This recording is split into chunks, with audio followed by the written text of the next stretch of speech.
Hey everyone, so if you are up to date on my TikTok, then you will have just seen I have finished almost a year-long journey of watching and ranking and providing my unwanted opinion to each movie in the Wrong Turn franchise.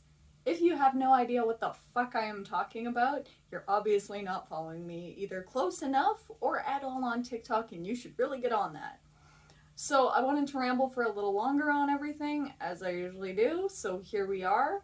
Remember, this is not spoiler free. There will be spoilers. The last movie came out 2 years ago. The original came out 20. Holy shit, the first movie came out in 2003. That's 20 years ago now. Okay, existential crisis aside, let's get into it. Coming in at number 7 is Wrong Turn 3, Left for Dead. The story isn't horrible. I'm pretty sure we've all seen it before. So, prison bus crashes. They encounter our main girl who's just survived and escaped the backwoods cannibal killers. And they're all trying to escape the woods because they are literally being hunted now. Not to mention, at some point, they stumble across an abandoned van full of money. So the comics are like, this is our only motivation for survival. Because, well, they're criminals and we're going to paint them in the worst light possible. Again, not horrible, but still, it's been seen before. Now, what makes this movie so low on my charts is the effects and the gore is all fucking CGI. If you are gonna make a gory slasher movie, use fake blood. Use the real thing. Use makeup. Use prosthetics. Not fucking CGI. It's stupid.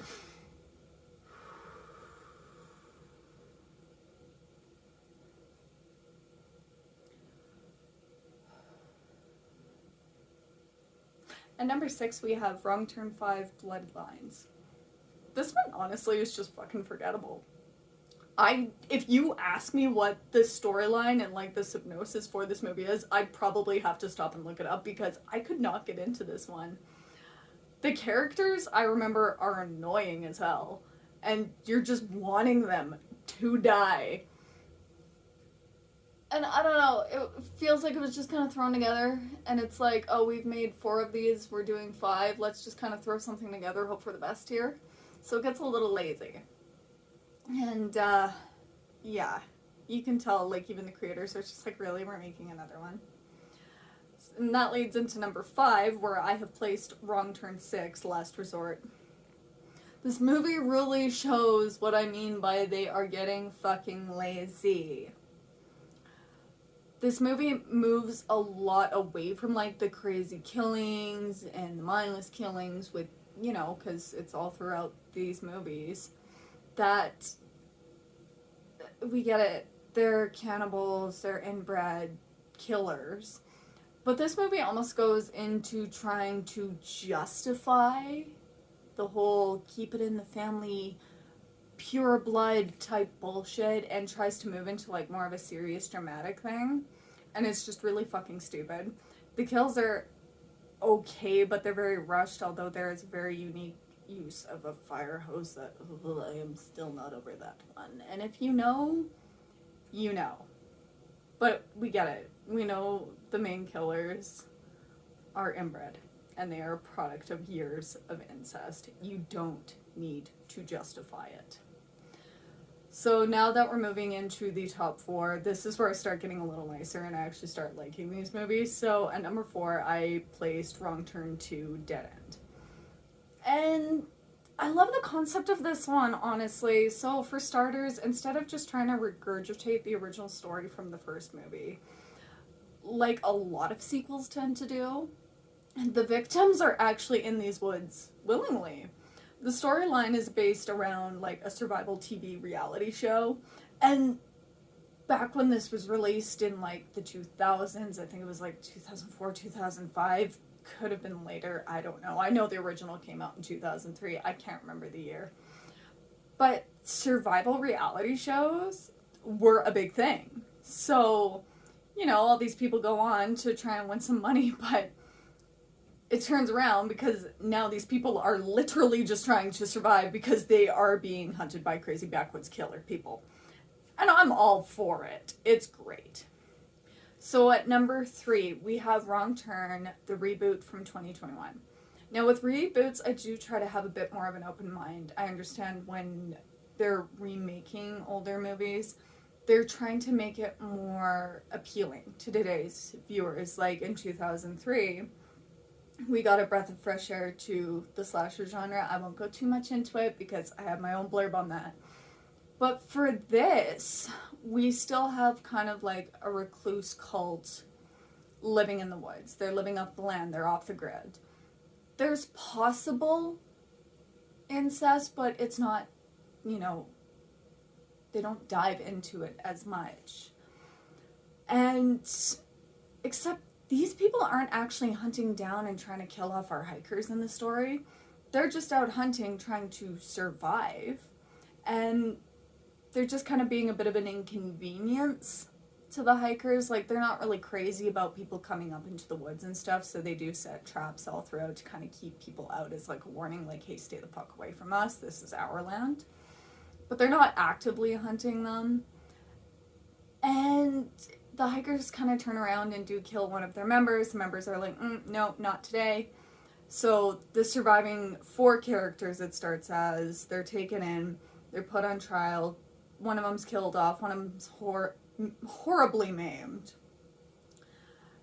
And this is where I really start, actually all through the movie, I live for our main girl, our final girl, Jen. She's not like a typical final girl where, you know, you kind of see her as a little meek and, you know, very innocent, like, and then we see that build up and that whole character development and character arc where she becomes strong and fierce and independent and, you know, turns on the survival instincts we see from the beginning. She's very independent. She's intelligent. She knows what she wants. She's in university. She's got a great boyfriend. And we see her in the beginning just, you know, changing a tire. And then when it comes down to her and her boyfriend, she then offers her and her boyfriend to this tribe, being all like, hey, like, my boyfriend would be great for maintenance around the tribe. He would be great for hunting. Like, he will be able to serve. For me, like, I have no sickness in my family. Overall, I'm very healthy.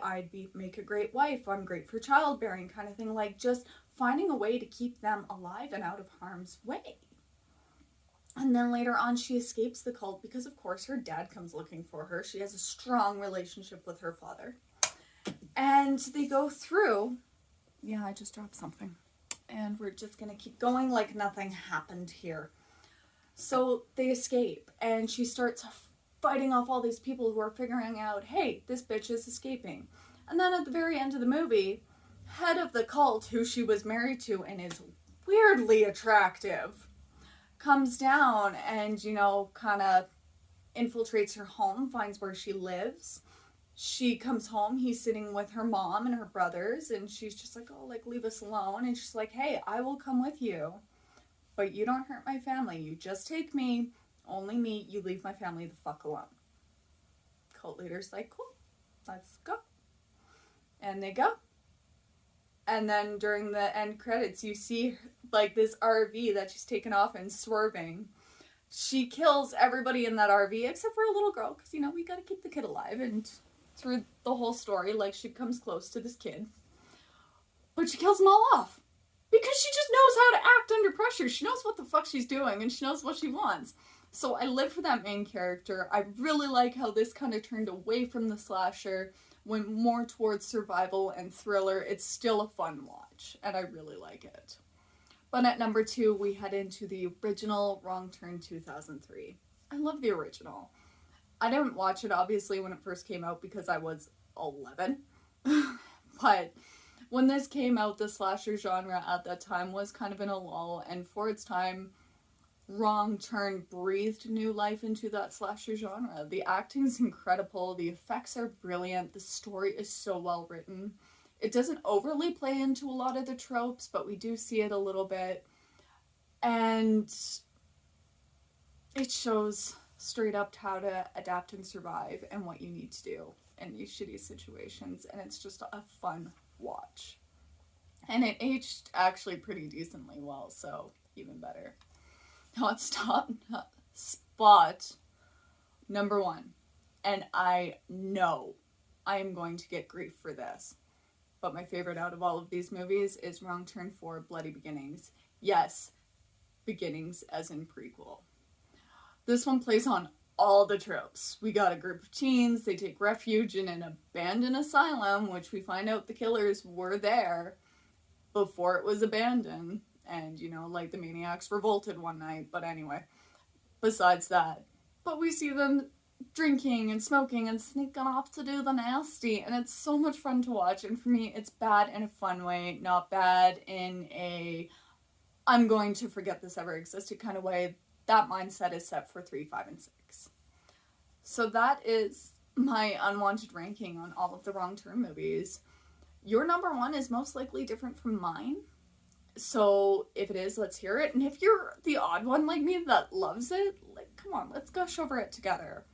Also, as an extra, if you have movies or series or whatever that you want me to pick apart and provide my own unwanted opinion on, let me know. I'm always looking to keep busy. Until next time, everybody, we'll see what other bullshit I can ramble about.